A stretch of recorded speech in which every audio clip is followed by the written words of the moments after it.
ভারতের আগ্রাসন বিরোধী লড়াই করছিলাম, আমি খুলনা থেকে ফিরছিলাম, AKM ওয়াহিদুজ্জামান ভাই হঠাৎ করে আমাকে ফোন দিলেন। ফোন দিয়ে বলছেন ভারপ্রাপ্ত চেয়ারম্যান তোমার সাথে কথা বলবে। তখন বুঝতে পারলাম, গাড়ি থামালাম। তখন আমরা ভারতের পণ্য বর্জন আন্দোলন করছিলাম।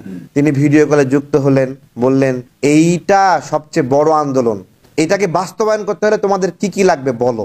লক্ষ লক্ষ সারা দেশে লিফলেট দিয়েছি না, টি-শার্ট বানিয়েছি, এর বড় অংশ আগ্রাসন বিরোধী নেতা ভারপ্রাপ্ত চেয়ারম্যান জনাব তারেক রহমান। এটা বলতে বাধ্য হচ্ছি কেন জানেন আজকে? কারণ আমরা না বললেও ভারতের গোয়েন্দা ওরা ঠিকই জানে, আমেরিকান গোয়েন্দা ওরা ঠিকই জানে। তো জনগণ কেন জানবে না? তাহলে জানবে না কেন? কোন জায়গা থেকে ষড়যন্ত্র করা হচ্ছে?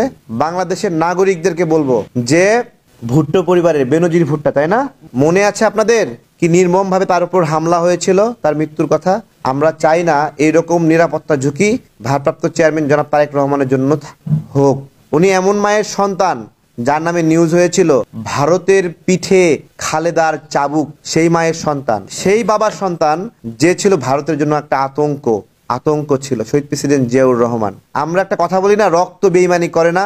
সবাইকে কিনতে পারলেও ভারপ্রাপ্ত চেয়ারম্যান জনাব তারেক রহমানকে এখনো হয়তো বা ভারত বা আমেরিকা কিনতে পারে নাই। সেই জন্য আতঙ্ক সৃষ্টি হচ্ছে যে যেই বিমান থেকে আসবে সেই বিমানেই দুর্ঘটনা ঘটবে কিনা, অনেক ধরনের দুশ্চিন্তা তৈরি হচ্ছে। আমরা দেখেছি এই সময়ে যখন বেগম জিয়া অনেক অসুস্থ হয়ে পড়লেন, গণতন্ত্রের মা, সবার মা, আমরা এইরকম অভিভাবক কখনোই পাইনি যে কখনো প্রতিশোধ নিতে চায়নি। গণ অভ্যুত্থানের পরে সবাই রাগ ক্ষোভে ফেটে পড়ছে, তখনও বলেছে যে আমরা প্রতিশোধ নিতে চাই না।